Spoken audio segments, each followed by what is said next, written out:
계획입니까? 너무너무 하기 좋아서 감사드리고요. 자, 창립 18주년 맞는 주님의 교회, 하나님께 영광과 찬송을 돌려드리고 여기까지 인도하신 하나님께 깊은 감사의 말씀을 드립니다. 특별히 감사한 것은 이 귀한 자리에 부르시고 또 말씀 전하기 위해서 감사를 드리고요. 지난 금요일날 도착을 했는데 도착할 때 조금 혼선이 있었습니다. 저도 혼선이 있었고 교회도 혼선이 있었고, 제가 수요일날 미국을 떠났거든요. 수요일날 떠났으니까 당연히 목요일날 도착할 줄 알았는데 여기 도착했더만 금요일이더라니까요. 깜짝 놀랐습니다. 이틀 만에 올 줄 몰랐고요. 근데 이제 왜 그러냐면 뉴욕에서 출발했는데 여기까지 오는데 걸린 비행기 시간만 19시간이었거든요. 19시간에다가 쉬는 시간 몇 시간 있었으니까 다 합치면 22시간입니다. 이러니까 그게 하루가 된 겁니다. 하루 된 데다가 또 이제 시차가 있으니까 아마 그래서 저도 처음입니다. 이런 경험은. 수요일날 떠났는데 금요일날 도착해 버렸으니까. 그래서 저는 목요일날 온다고 생각했고 또 목사님들하고 마중팀도 목요일날 아침에 기다리셨고 저는 또 금요일날 왔고 그래서 조금 혼선이 있었습니다. 불과 며칠 있었는데 참 감사했고 행복했습니다. 말로만 들었던 한 번도 보지 못했던 동생을 봤기 때문에 너무 감사했고요. 무슨 말인지 모르시죠? 주님의 서울 주님의 교회와 이 교회가 지금 형제지간 아닙니까? 그러니까 제가 동생이라는 말을 썼고요. 또 뉴질랜드는 제가 처음 왔습니다. 왔는데 이렇게 아름다운 나라는 제가 처음 본 것 같습니다. 상당히 나라를 많이 다녀봤는데 이렇게 깨끗하고 아름다운 나라는 처음 본 것 같고요. 그래서 감사했고 또 말씀을 나누게 된 것도 감사했고 또 목사님 뵙고 사모님과 함께 시간 갖는 것도 너무너무 감사했고 또 감사한 게 하나 있습니다.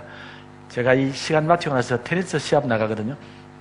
오늘 교회 주최로 테니스 시합을 한다길래 저를 보고 나가라 그래요. 그래서 제가 지금 나갑니다. 나가서 제가 너무너무 감사하고 그렇습니다. 근데 감사한데 걱정도 되는 게 잘해도 걱정이고 못해도 걱정인 건 아시죠? 잘하면 테니스는 잘하네 그러고 못하면 테니스도 못하네 그러고 그렇게 싶어서 걱정입니다. 어떤 교회가 여기까지 오면서 참 지역사회의 소망이 되기도 하고 다른 많은 교회들에게 본이 되기도 하고 또 앞으로 거룩한 소망을 품고 나가는 모습으로 인해서 하나님께 영광을 돌려드립니다. 자, 오늘 신약 읽은 주님의 기도문 너무나 소중한 말씀이고 아름다운 말씀이고 또 우리가 깊이 간직할 말씀입니다.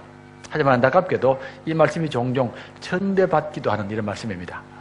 교회가 모임을 하고 마칠 때에 기도 부탁할 사람이 마땅치 않으면 주기도문을 마치겠습니다 이런 때가 많이 있거든요. 그러니까 마치 폐회 기도처럼 그렇게 되었기 때문에 조금 마음이 안타까울 때가 있습니다. 자, 이 기도가 얼마나 중요하냐 하는 것을 제가 이렇게 말씀드리겠습니다. 우리가 성경 전체를 보면 신약과 구약 두 권의 책으로 되어 있는데 만약에 신약과 구약 가운데서 한 권을 선택하라면 어느 책을 선택하겠습니까? 여러분 구약을 택하겠습니까? 신약을 택하겠습니까? 아마 당연히 많은 분들이 신약을 택하실 텐데요. 신약을 택하실 것이고 신약도 여러 부분으로 구성되어 있습니다. 제일 앞부분이 공간복음서고요. 마태, 마가, 누가, 요한이라는 공간복음서가 있고 그 다음에 네 번째 요한복음이 있고 다섯 번째가 역사서가 있습니다. 바로 사도행전입니다. 역사서가 마치고 나면 교리서가 나오지 않습니까? 로마서, 고린도 전후, 갈라디아서 이런 책들이 교리서들이고 그 뒤에는 목회서신에 나와 있습니다. 디모데 전후서, 디도서 이런 책이 목회서신이고 마지막에 묵시록에 나와 있습니다. 요한계시록이거든요. 이렇게 구성이 되어 있는데 이런 구성 가운데서 가장 중요한 부분을 택하라면 어느 쪽이 되겠습니까? 공간복음서가 되겠습니까? 아니면 교리서가 되겠습니까? 아니면 목회서신이 되겠습니까? 어느 쪽이겠습니까? 이런 생각 해본 적이 없습니까? 당연히 공간복음서입니다. 이유는 예수님의 모든 가르침과 행적이 기록되어 있기 때문에 그렇습니다. 물론 사도행전도 중요하고 교리서도 중요하지만 예수님과 근본적으로 관계하기 때문에 공간복음서가 뽑힐 수밖에 없습니다. 그러면 공간복음서에서는 마태, 마가, 누가 복음에서는 어느 부분이 제일 중요한 부분이겠습니까? 이것도 생각 안 해보셨습니까? 만약에 공간복음서 가운데서 우리 가장 중요한 부분을 뽑으라면 마치 반지에 보석과도 같은 부분을 뽑으라면 어느 부분이겠느냐고 이럴 때에 물론 사람마다 다르겠지만 많은 사람들이 산상수훈을 뽑습니다. 마태복음 5장에서 7장 사이입니다. 예수께서 산에 올라가 말씀하실 때에 팔복부터 시작되는 산상수훈이 바로 그 부분에 뽑히게 됩니다. 자, 그러면 산상수훈 마태복음 5장에서 7장 사이에서 가장 중요한 부분을 뽑으라면 어느 게 뽑히겠습니까? 그게 바로 오늘 읽은 주기도문입니다. 마태복음 6장 9절에서 13절. 자, 위치적으로 말씀드리면 5장에서 7장의 한가운데 자리하고 있기 때문에 그렇고, 아울러서 주기도문을 중심으로 앞부분과 뒷부분의 내용이 정확히 대칭을 이루고 있기 때문에 그렇습니다. 그렇게 보면은 주기도문은 성경 전체의 중심이라고 말해도 괜찮습니다. 예수님 당시에 많은 선생님들, 우리가 잘 아는 유명한 철학자들이 있습니다. 소크라테스도 있고 아리스토텔레스도 있고 이런 철학자들이 있는데, 이런 철학자들은 자기들의 가르침이나 자기들의 사상 또는 자기들의 소망을 기도문을 만들어서 제자들에게 줬습니다. 왜냐하면 그때만 해도 책도 별로 없었고 학교도 없었기 때문에 쉽게 이 선생을 못 만납니다. 그러니까 기도문을 만들어주면 학생들이 어디 있었든지 간에 그 기도문을 기억하면서 선생의 가르침을 생각했다는 겁니다. 자, 이런 일을 세례 요한이 먼저 했습니다.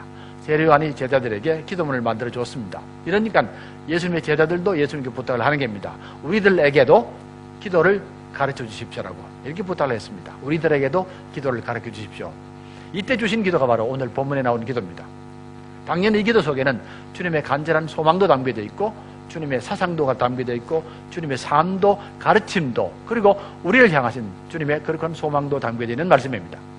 그러니까 우리는 이 기도를 참으로 소중하게 여길 수밖에 없다는 것을 알 수 있게 됩니다.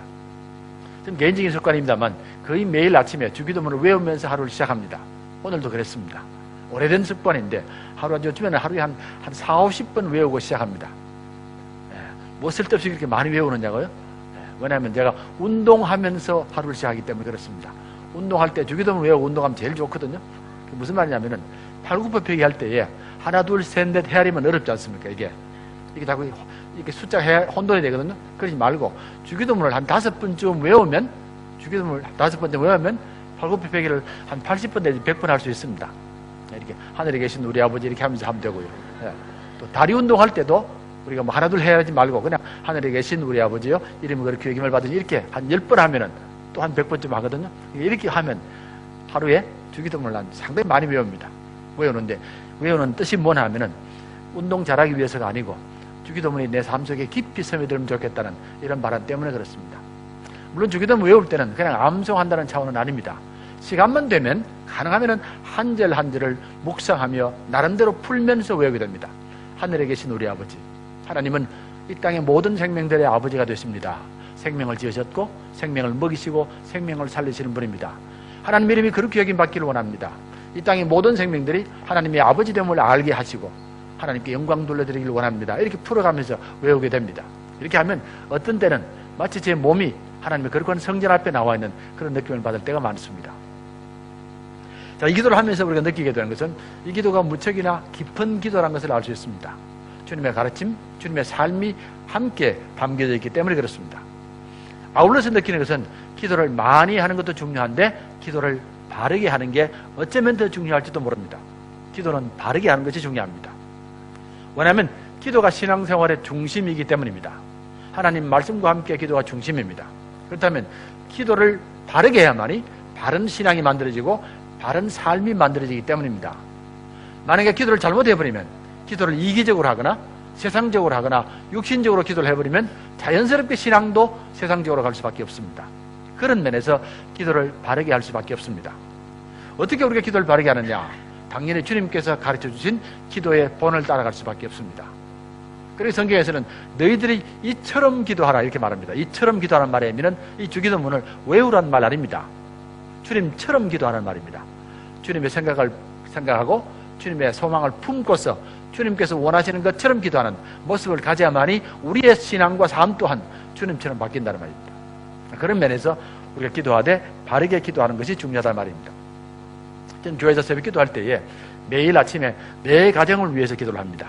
내 가정을 뽑아놓고 기도를 하게 되는데, 기도하기 전에 한 주 전에 가정마다 제가 연락을 드립니다. 연락을 드리면서 다음 주에 집사님 가정, 장로님 가정이 기도 차례입니다라고 말씀드리면서 기도 제목을 제가 달라고 그럽니다. 기도 제목을 주시면은 기도하겠습니다 라고 하거든요. 해보면 거의 기도 제목들이 비슷합니다. 가정을 위한 기도, 자녀를 위한 기도, 직장을 위한 기도, 건강을 위한 기도, 이러시죠? 이런 것들이 거의 비슷비슷하게 나오는데 볼 때마다 마음속에 소망이 하나 있습니다. 다 귀한 기도들인데, 그러면 이런 기도를 안 믿는 사람은 하지 않습니까? 안 믿는 사람들은 이것에 관심이 없습니까? 자기의 가정이나 자기의 자녀나 자기 직장이나 건강이나 관심이 없습니까? 안 믿는 사람들도 똑같이 관심을 갖습니다. 비록 이들은 기도라는 말을 쓰지 않을지는 몰라도 똑같은 소망을 품고 있다는 말입니다. 그렇다면 예수 믿는 사람들은 똑같은 기도를 하더라도 기도의 소망이 달라야 되잖아요. 우리가 똑같이 건강을 위하여 기도하더라도 하나님, 내가 건강해서 주의 나라와 뜻을 위하여 헌신하겠습니다. 또는 우리 가정이 평안하게 됨으로 말미암아 모든 주의 사람들에게 기쁨이 되게 하십시오. 이렇게 하나님과 연결돼야 되지 않습니까? 이런 면에서 우리 기도가 달라야 한다라고 믿습니다.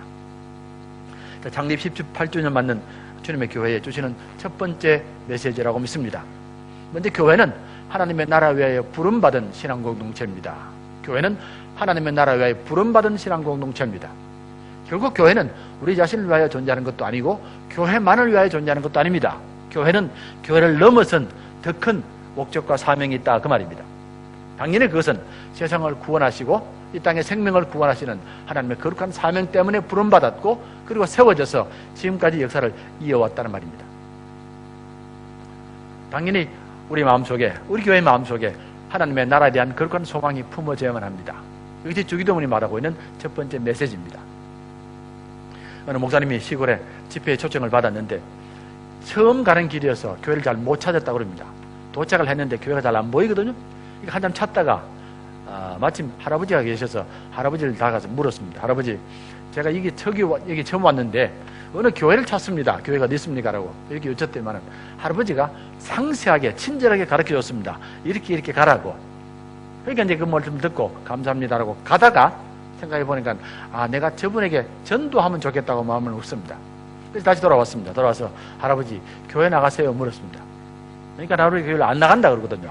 안 나간다고. 그러니까 목사님 마음속에 잘 됐다 싶었습니다. 내가 저분에게 전도해 주겠다고. 그래서 이제 말씀하시기를, 제가 오늘 저녁에 집회를 하는데 그 교회 꼭 나오십시오. 나오면 제가 천국 가는 길을 가르쳐 드리겠습니다. 그랬습니다. 그러니까 이 할아버지가 안 간다고 그랬습니다. 그러니까 목사님이, 아니 꼭 오십시오. 연세가 많으신데 돌아가시면 천국 가셔야 되죠. 꼭 오시면 제가 천국 가는 길을 가르쳐 드리겠습니다. 그래도 안 간다 그러는 겁니다. 그러니까 이제 좀 더 이제 간절하게 부탁을 했습니다. 꼭 오십시오. 제가 자세하게 가르쳐 드리겠습니다. 그랬거든요. 안 간다고. 그러면서 할아버지 하신 말씀입니다. 교회 가는 길도 모르는 녀석이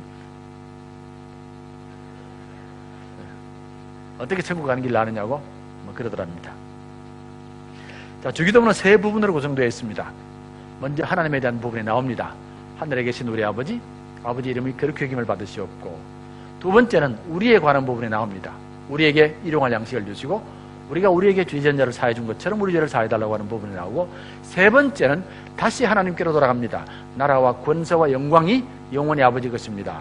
이렇게 되는데, 세 번째 부분을 하나님에 대한 부분이라고 말씀하셔도 괜찮고 나 자신에 대한 부분이라고 말씀하셔도 괜찮습니다. 나는 오직 하나님께만 영광을 돌리겠습니다. 영원히 하나님께 영광 돌리겠습니다. 라는 실은 고백이기 때문에 그렇습니다. 그러기에 하나님에 대한 부분, 우리에 대한 부분, 그리고 나에 대한 부분으로 구성되어 있습니다. 자, 이런 구조 자체가 중요한 의미를 담고 있습니다.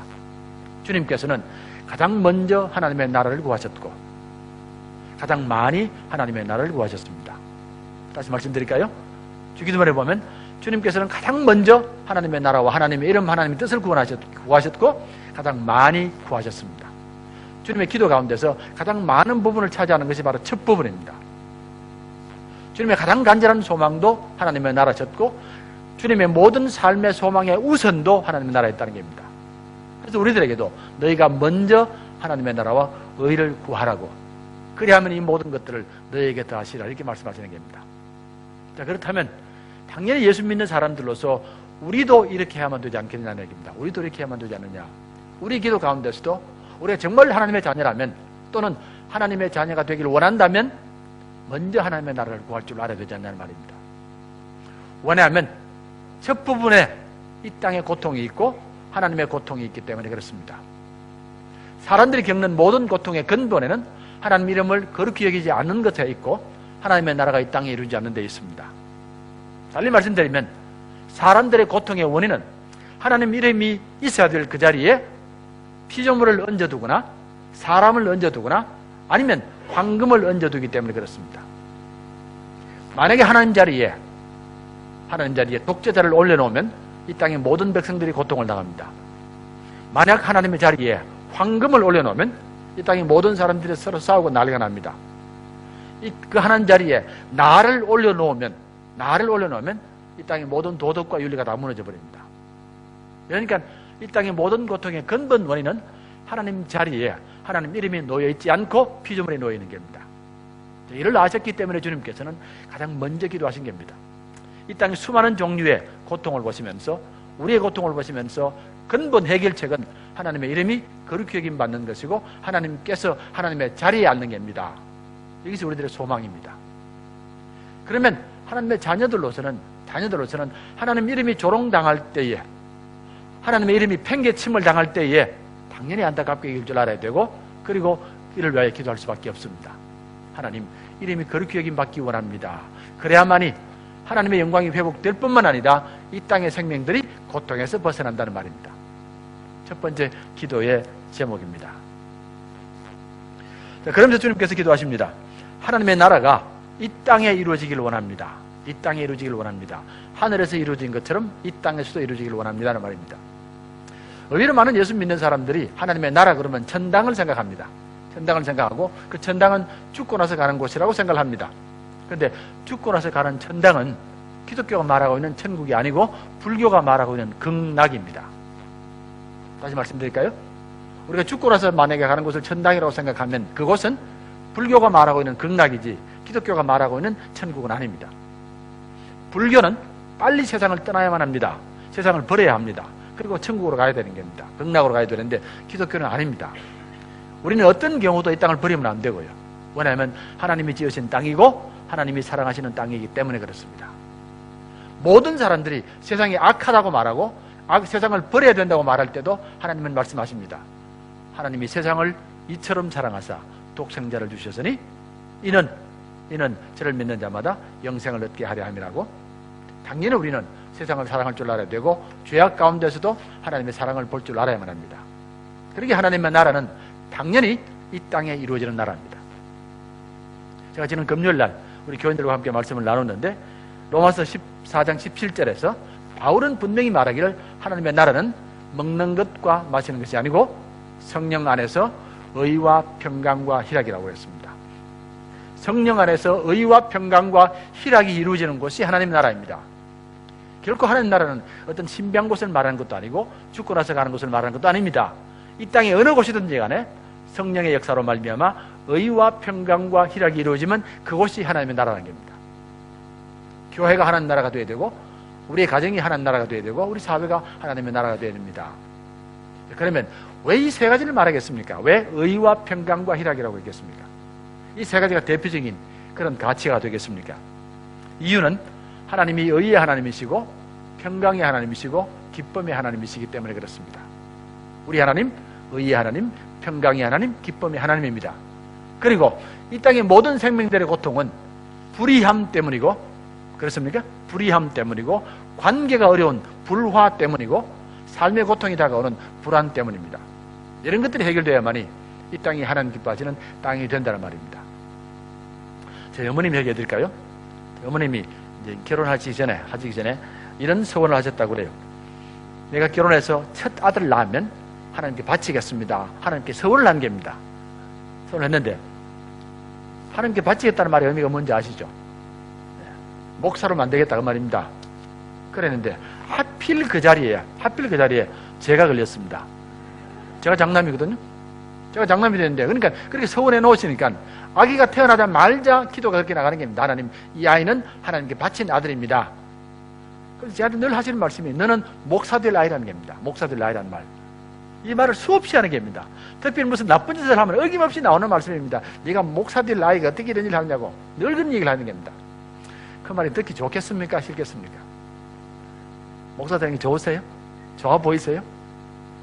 요즘에는 조금 좋아 보입니다만 예전에는 죽기보다 싫은 게 목사 되는 겁니다. 죽기보다 싫은 게. 왜 그 많은 직업 가운데서 하필 내가 목사가 돼야 되고 왜 어머니는 내게 한마디 상의도 하지 않고 일방적으로 결정하고 내한테 요구하고 통보하고 이러니까 얼마나 싫겠습니까? 그리고 세상에 보기 싫은 게 뭔지 아시죠? 젊은 남자가 대낮에 할 일이 없어서 여러 여자들을 데리고 이 집 갔다가 저 집 갔다가 이게 세상에 보기 싫은 모습입니다. 이게 젊을 때 얼마나 그게 싫겠습니까? 그랬는데 결국 어머님이 평생 포기를 안 하시더라고. 그렇게 반항하도 평생을 포기를 안 하셨는데, 그러면서 어머님께서 저한테 몇 가지를 보여주셨습니다. 일평생 저를 위한 기도 시간이 따로 있었습니다. 돌아가실 때까지 그랬거든요. 제가 장남이니까 동생들이 있잖아요. 동생들의 불평이 항상 그 불평입니다. 왜 엄마는 형만 저렇게 기도를 하고 우리 기도는 항상 빠지느냐는 겁니다. 그 불평이 하나 있었고, 두 번째는 참 재밌게도 어머님이 왜 그런지 모르겠는데 일평생 제게 돈은 새돈만 주셨습니다. 참 재밌으시죠? 돈은 새돈만 주셨지 한 번도 제가 어머니로부터 헌돈 받은 적이 없습니다. 제가 돈을 달라고 그러잖아요. 그럼 호주머니를 뒤지든지 아니면 백을 열어서 돈을 고르시는 겁니다. 반드시 고릅니다. 골라서 제일 깨끗한 걸로 주시는 겁니다. 왜냐하면 목사들 아이라는 것 때문에, 목사들 아이니까 그렇게 하시는 겁니다. 그것도 좋겠습니까? 아니 많이 주면 좋지 새돈이 뭐 소용이 있다고. 많이 주면 좋지. 요즘 제가 뜻을 깨닫습니다. 목사가 깨끗한 돈을 받아야 된다고. 목사가 돈을 깨끗하게 하라 그 말입니다. 뜻을 압니다. 자, 이러면서 어머님 늘 하시는 말씀이 있습니다. 뭐든지 바르게 잘하라, 바르게 해라는 겁니다. 바르게 해라. 잘하기보다는 바르게 해야 된다는 말. 두 번째는 늘 사이좋게 지내라는 겁니다.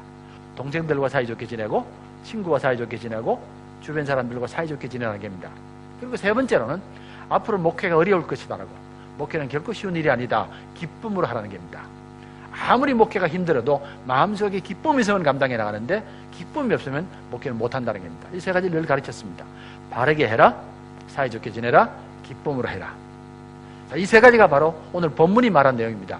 의와 평강과 희락이라는 말입니다. 바르게 하십시오.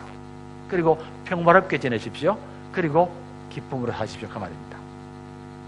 어머니가 신학자도 아니고 성경을 깊이 아는 분도 아님에도 불구하고 이런 말씀을 하신 것은 이 세 가지가 모든 생명의 보편적인 소망이기 때문에 그렇습니다. 다시 말씀드릴까요? 의와 평강과 희락이라는 것은 예수 믿는 사람의 소망만 아니고 모든 사람들의 보편적인 소망입니다. 모두가 다 세상이 바르게 되기를 원하고 자녀들이 바르게 자라기를 원합니다.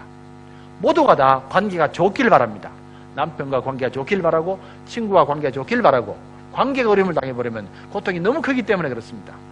모두가 다 삶을 살면서 힘들더라도 기쁨으로 하기를 원하지, 기쁨이 없으면 삶이 너무 무겁게 다가오기 때문에 그렇습니다. 이 세 가지가 보편적인 소망입니다. 그렇다면 예수 믿는 사람들로서 꼭 기억할 것이 있습니다. 여러분들의 신앙 속에 의가 자리해야 되고, 평화가 자리해야 되고, 기쁨이 자리해야 되고, 그래야만이 세상 사람들이 위로받습니다. 만약 예수 믿는 사람들이 의를 지키지 아니하고 평화를 만들지 아니하고 기쁨이 보이지 않으면 세상 사람들이 실망합니다. 저 지금 강남에 있는 그래서 좀 큰 교회에 다니는 목사입니다. 그런데 요즘 한국에 강남 교회들이 집중적으로 공격받는 건 아시죠? 강남에 있는 대형 교회들이 다 공격을 받습니다. 어김없이 공격을 받습니다. 5,000명만 넘어가면 공격을 받거든요. 그래서 제가 요즘에 강남에 있는 교회에 담임 목사는 말하기가 부끄럽습니다. 하도 공격을 받았어요. 왜 그러냐면은 교회가 작아서도 아니고요. 교회가 바르지 못하기 때문에 그렇습니다. 제 말이 맞습니까? 교회가 바르지 못해서 그런 겁니다. 교회가 예배를 드리지 않는 것도 아니고 성경 공부 안 하는 것도 아닙니다. 교회가 바르지 못해서 그런 겁니다. 거기에다가 교회끼리 갈등이 있거든요. 교회 안에 평화가 안 보이는 겁니다. 평화가 안 보이니까 사람들이 실망할 수밖에 없다는 말입니다. 제가 지난번에 미국에 있는 아틀란타를 다녀왔는데 아틀란타가 상당히 기독교가 강한 쪽입니다. 북쪽은 약해지고 남쪽은 굉장히 강한 쪽인데 갔더니만 충격적인 사실 하나를 발견했습니다. 뭐냐면은 오랫동안 미국 장로교 가운데서 가장 큰 교회가 거기에 있습니다. 피치추리 장로교회라 있는데 그 장로교회가 20년 전에 제가 방문했을 때는 교인들이 12,000명입니다. 그 교회가 지금 요번에 갔더니만 6,000명으로 줄었습니다. 6,000명으로 줄었고 반대로 20년 전에는 없었던 교회가 있습니다. 그 교회가 지금 갔더니만 3만 명입니다. 20년 전에 없던 교회가 지금은 3만 명이 되었고 20년 전에 제일 컸던 장로교회가 6,000명으로 줄은 겁니다. 그 교회가 침례교회가 그렇습니다. 그런데 재미있는 것은 장로교회를 가보시면 금방 알 수 있습니다. 어마어마한 교회당에다가 당장 정면에 파이프홀겐이 있습니다. 그리고 의자들이 얼마나 고급스러운지 모릅니다. 가장 값비싼 오크나무로 다 만들었거든요. 의리하게 좋은 겁니다. 그런데 3만 명 되는 교회를 가보시면 그 교회 모습이 정확히 말씀드리면 이 교회와 똑같습니다. 이 교회 똑같습니다. 실제로 그렇습니다. 무슨 말인지 아시죠? 사실 이 교회가 되게 초라하잖아요. 안 그렇습니까?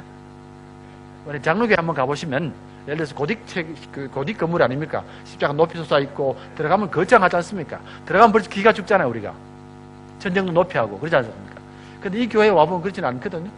그러니까 그런 쪽에서 볼 때는 이 교회가 너무 초라한 교회입니다. 그런데도 불구하고 이 교회가 그렇게 많고 그런 고대식 교회가 약해지는 거 뭘 의미하겠습니까? 세상 사람이 오라는 것은 거대한 교회당을 원하는 게 아니란 말입니다. 정말 그곳에 하나님의 사랑이 있어야 되고 우리를 반겨줌이 있어야 되고 그리고 의와 평화와 기쁨이 있을 때 사람이 모이는 겁니다. 저는 그렇게 봤습니다. 의와 평강과 희락 우리 모두의 소망이라는 꼭 기억하시면서 정말 교회가 이런 모습을 갖게 되기를 간절히 바랍니다. 교회는 무엇을 하든지 간에 바르게 하셔야 되고 투명하게 하셔야 되고 무엇을 하든지 간에 우리가 평화롭게 할 수 있는 노력을 하셔야만 합니다. 주님께서 이 기도를 첫 번째 하시면서 우리에게 부탁하시는 것 또 하나가 있습니다. 만약에 우리가 이 기도를 잊어버리거나 이 기도를 하지 않으면 유대인들과 똑같은 잘못을 저지릅니다. 유대인들의 잘못이 무엇입니까? 왜 유대인들이 하나님의 선민이면서 그 거룩한 특권을 잃어버렸습니까? 이유는 자기들의 사명을 잃어버렸기 때문에 그렇습니다. 부르심의 의미를 잃어버렸습니다. 하나님께서 이 백성들을 부르셔서 선민되게 하셨고 율법을 주셨고 구원의 역사를 맡겨주셨고 그리고 이방 사람을 구원하라는 사명을 맡겨주셨습니다. 오늘 본문의 말씀입니다. 창세기 12장에 보시면은 내가 너로 큰 민족을 만들고 내게 복을 주어 내 이름을 창대케 하리니 너는 복이 되라고 또는 복의 근원이 되라는 말씀입니다. 이것이 아브라함을 부르신 목적이고 우리를 부르신 목적입니다. 이스라엘 백성들은 항상 마음속에 기억을 합니다. 우리는 하나님의 부름받은 백성이고 하나님께로부터 축복받은 백성입니다. 우리의 사명은 이 모든 축복을 가지고 세상을 구원하는 일입니다. 본문 속에 하나님께서 하시는 일과 우리가 해야 될 일이 분명히 정해져 있습니다. 하나님 하시는 일은 우리를 큰 민족 만드시고 우리를 복을 주시고 우리 이름을 창대케 하시는 것, 이건 하나님이 하시는 일입니다. 우리가 할 일이 아닙니다. 우리가 해서도 안 되는 일입니다. 우리가 해야 될 일은 우리가 세상에 복이 되는 겁니다. 그러면 복을 받으면 받을수록 세상에 더 많은 복을 나누어야 되잖아요. 우리 이름이 창대해질수록 더 세상 사람을 구원해야 되지 않습니까? 그런데 만약에 내가 가진 복을 내가 차지해버리거나 이것을 특권으로 삼아버리거나 이방인을 차별하면 촛대가 옮겨질 수밖에 없습니다. 그리고 주님께서는 이 기도를 가장 먼저 하시면서 너희 예수 믿는 사람들은 축복을 잃어버려서는 안 된다. 너희들을 부르신 것은 하나님께서 세상을 구원하기 위한 사명 때문이라고 이를 말씀하시는 겁니다. 먼저 기억하시면 좋겠습니다. 하나님께서 우리를 부르셨고 우리를 창대케 하셨고 그리고 우리를 큰 민족 되게 하셨습니다. 이제 우리가 해야 될 일은 우리에게 주신 축복과 사명을 세상을 위하여 헌신하는 겁니다. 예수 믿는 사람들은 세상을 위하여 살아가는 사람입니다. 이것이 우리들의 근본입니다. 교회는 하나님의 나라 위하여 부름받은 사명의 공동체이지 이 교회를 통하여 축복받는 공동체가 아님을 다시 한번 확인하시면 좋겠습니다. 다음으로 교회는 나눔과 용서가 풍성한 교회가 되어야만 합니다. 나눔과 용서가 풍성한 교회가 되어야만 합니다. 이 기도를 하면 이제 하나님 대한 기도가 다 끝이 났습니다. 하나님의 이름도 위하여 기도했고 하나님의 나라 위한 기도가 다 끝이 났으니까 당연히 그 다음 할 기도가 있습니다. 내 기도해야 되죠. 내 기도. 그렇지 않습니까? 예전에는 내 가정도 기도해야 되고 내 건강도 기도해야 되고 내 사업도 기도해야 되는데 안타깝게도 그 다음 이어지는 기도의 내용은 내가 아니고 우리들입니다. 우리로 일용할 양식을 주십시오. 우리로 용서하게 하십시오. 우리로 시험에 빠지지 않게 하옵소서. 우리란 말이 6번 반복되어 나옵니다. 여기서 나오는 우리란 말의 의미는 우연히 된 단어도 아니고 아니면 언어의 습관만도 아닙니다. 중요한 하나님의 뜻이 담겨 되는 말입니다. 주기도문에는 어느 곳에도 나란 말이 없습니다. 모두가 다 우리들입니다.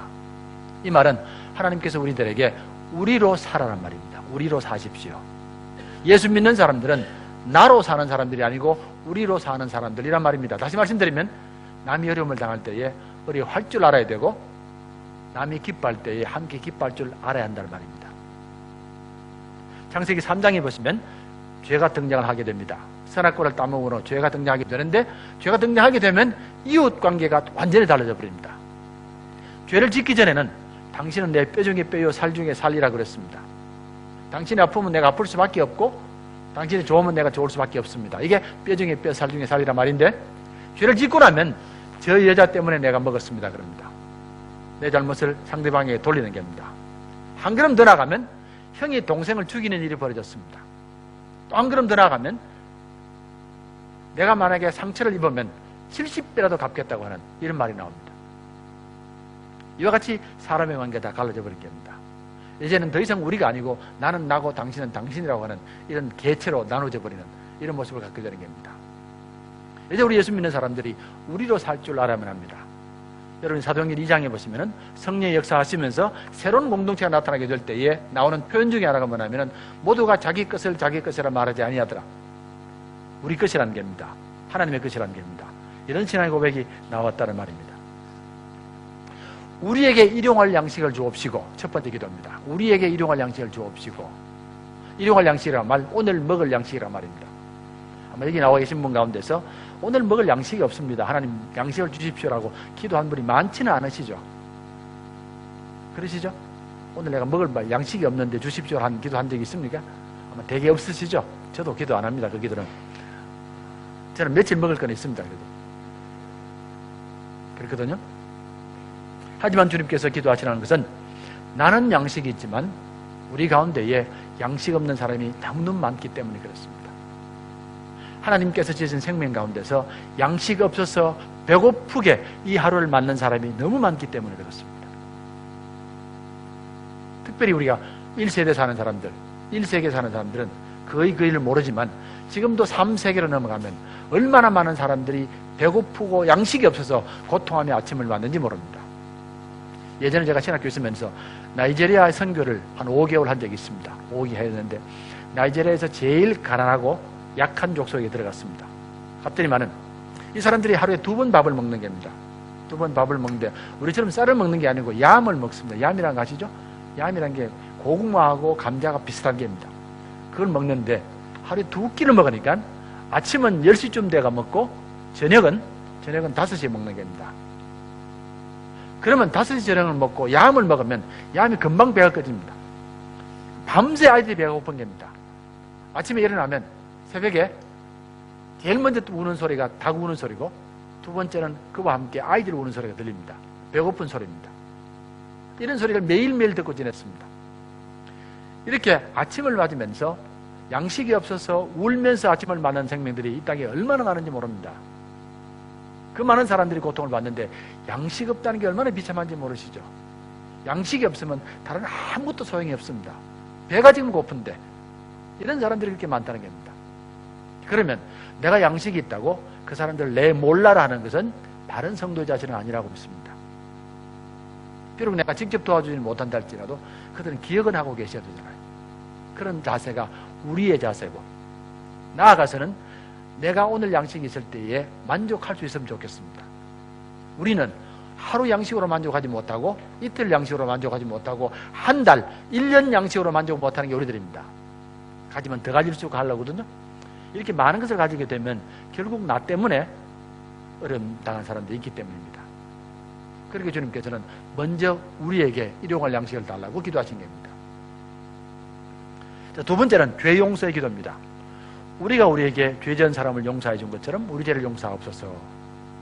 이 기도는 우리 모든 영혼의 가장 고통스러운 부분을 치유하는 기도입니다. 우리가 먹을 밥은 육신을 위한 것이라면 우리의 영혼은 용서를 받아야 살 수 있습니다. 사람은 용서받아야 살 수 있고 용서해야 살 수 있습니다.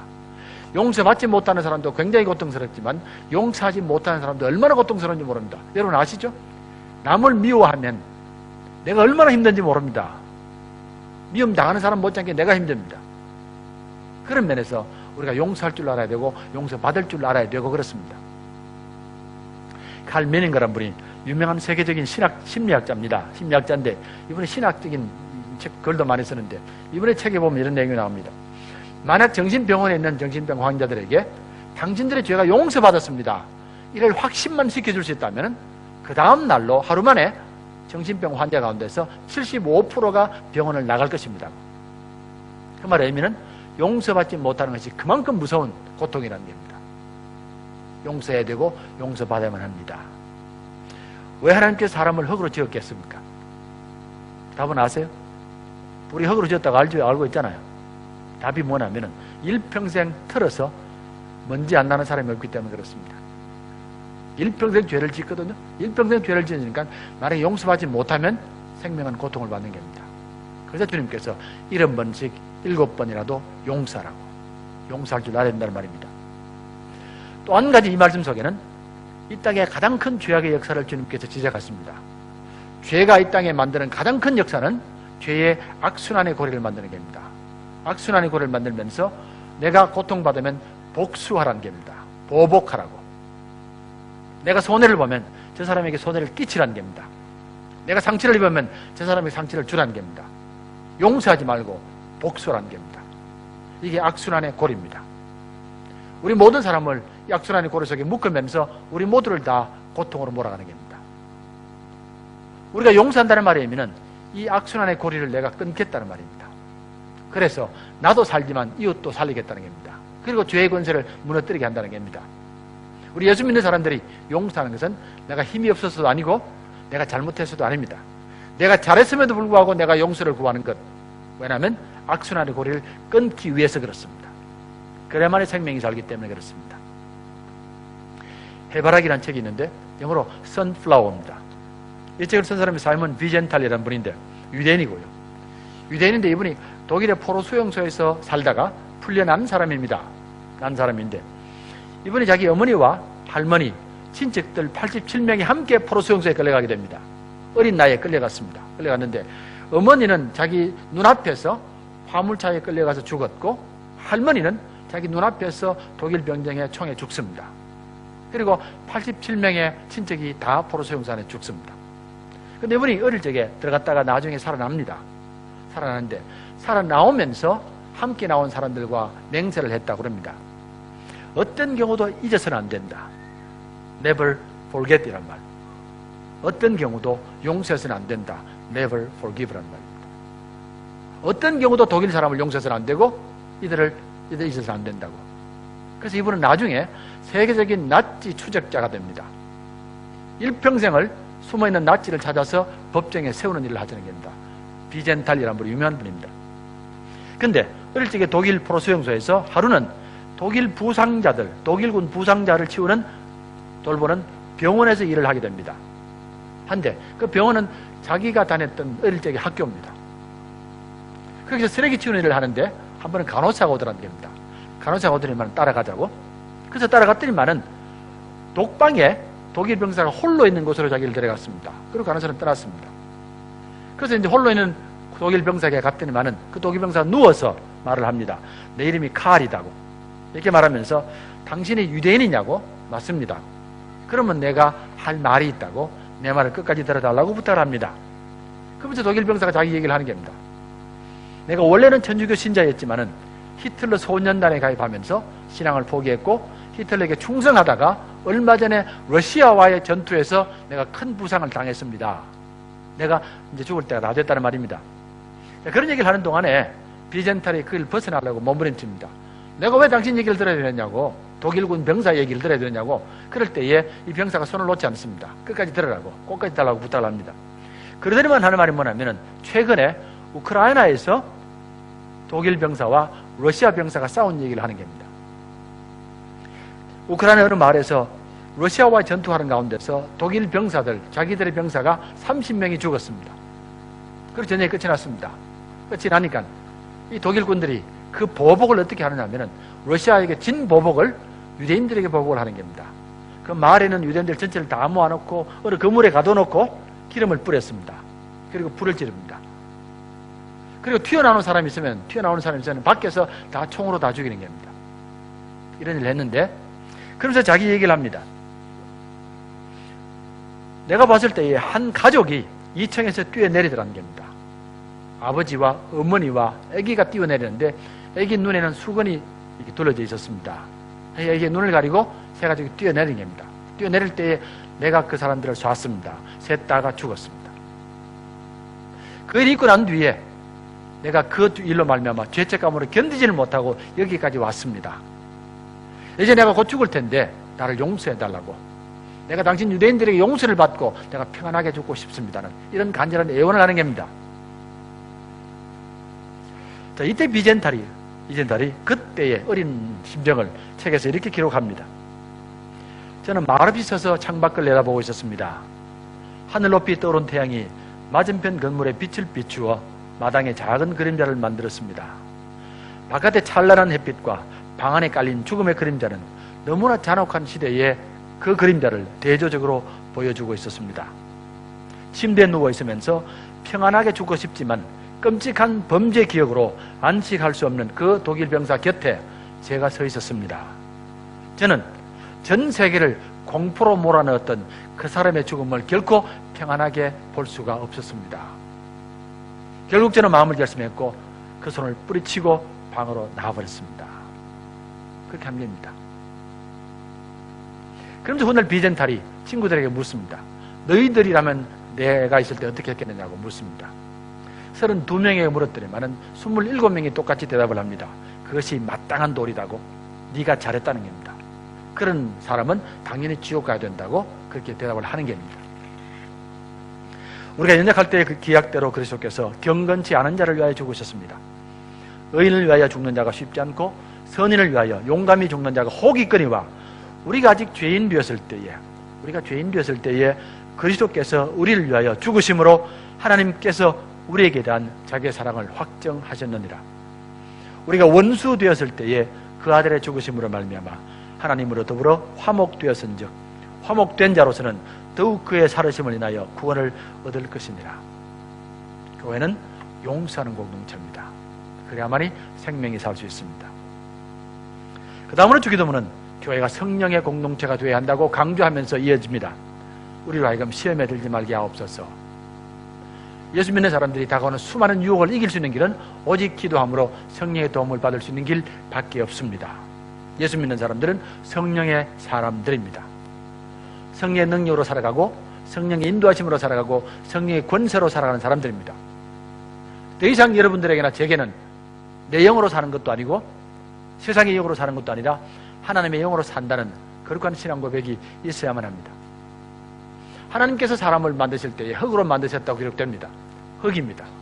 그런데 그 흙 속에 하나님의 호흡이 들어가게 되자 그 사람이 일어나기 시작했고 하나님을 찬양하고 이웃을 내 몸처럼 사랑하고 자연을 돌보고 자신을 사랑합니다.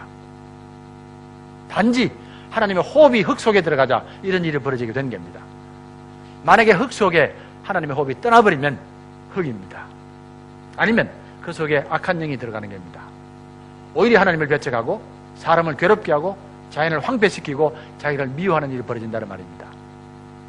예수 믿는 사람들은 하나님의 호흡으로 살아가는 사람들입니다. 여러분들이 성령을 받는 것은 부흥의 때 일어나는 일만 아닙니다. 예수 믿는다고 하는 그 순간부터 성령은 우리와 함께 하십니다. 그리고 여러분들이 성령의 능력을 힘입고 권세를 입는다는 말의 의미는 뭐 방언을 한다거나 신유를 한다거나 그런 것만 아닙니다. 여기에 나와서 예배하는 것은 어떤 성령의 역사보다 큰 역사입니다. 우리는 하나님을 예배하는 백성이라는 겁니다. 여러분에게 성령이 있다는 거룩한 증거입니다. 고전적인 기도 가운데 호흡 기도라는 게 있습니다. 우리가 기도하되 호흡처럼 기도하는 겁니다. 짧게 해서 우리가 숨을 내쉴 때 기도하고 숨을 들이쉴 때 기도하는 이런 기도의 모습이 있습니다. 주님 도우소서, 제가 순종하겠습니다. 도우소서, 순종하겠습니다. 이런 기도입니다. 이걸 하면서 우리는 일평생 하나님과 함께 동행하는 삶을 살겠다는 그런 거룩한 소망입니다. 우리들은 성령의 사람들이고 그 성령의 능력만이 죄의 유혹을 이길 수 있는 능력임을 고백하시기 바랍니다. 이제 마지막입니다. 교회와 성도들은 십자가짐으로 자기를 부인함으로 말미암아 하나님께 영광 돌려드리는 공동체입니다. 나라와 권세와 영광이 영원히 아버지의 것입니다. 이렇게 고백합니다. 나라와 권세와 영광이 영원히 아버지의 것입니다. 위대한 신앙 고백이고 진실을 한 신앙 고백입니다. 나라와 내 삶의 모든 영역이 하나님의 것이라는 겁니다. 권세와 내가 가진 모든 재능이 하나님의 것이라는 겁니다. 영광이, 그러므로 모든 영광은 하나님께 돌아가야 된다는 말입니다. 내가 어떤 능력을 가졌는지, 내가 어떤 재능을 가졌는지 몰라도 모두가 하나님께로부터 주어진 것입니다. 심지어는 내가 가진 열심까지도 하나님께로부터 주어졌습니다. 그렇다면 우리는 무엇을 하든 하나님께 영광 돌려드리며 있어야만 합니다. 그렇지, 바른 성도의 자세이기 때문에 그렇습니다. 하나님께 영광 돌려드린다는 말은 달리 말씀드리면 나를 부인할 줄 안다는 말입니다. 예전에 내가 한 것이 아닙니다.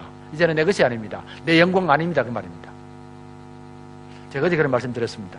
교사들과 함께 시간 가지면서 우리 신앙이 일평생 자란다는 말씀을 드렸습니다. 신앙이 일평생 자랍니다. 그러시죠? 연세가 아무리 많아도 신앙은 계속 자랍니다. 자라고 우리의 삶의 마지막은 다른 사람처럼 평안히 살다가 평안히 죽는 것 아닙니다. 그것이 절대로 끝이 아닙니다. 우리는 달려갈 길 다 달리고 믿음을 지키고 마지막에는 의의 면류관 설 사람들입니다. 이게 우리 삶의 마지막입니다. 마치 마라톤 하는 사람처럼 열심히 달려서 마지막에 면류관 서는 게 우리 삶의 마지막입니다. 그러면 신앙은 끝까지 자라야 되는 겁니다. 그럼 신앙이 자라기 위해서 무엇을 해야만 되느냐? 우리 신앙에 또는 우리 삶에 분명한 목표가 있어야 되고요. 분명한 목표가 세워지지 않거나 잘못된 목표가 세워지면 신앙이 계속 가지는 못하거나 아니면 뒤로 물러가 버립니다. 자, 그러면 여러분들은 삶에 있어서나 신앙에 있어서 어떤 분명한 목표가 있습니까? 있습니까 지금? 정말 그 목표가 분명히 하나님 뜻과 맞는 것입니까? 몇 가지를 말씀드릴 수 있는데 분명하게 한 가지는 뭐냐면은 신앙의 마지막 목표는 나를 부인할 줄 아는 능력입니다.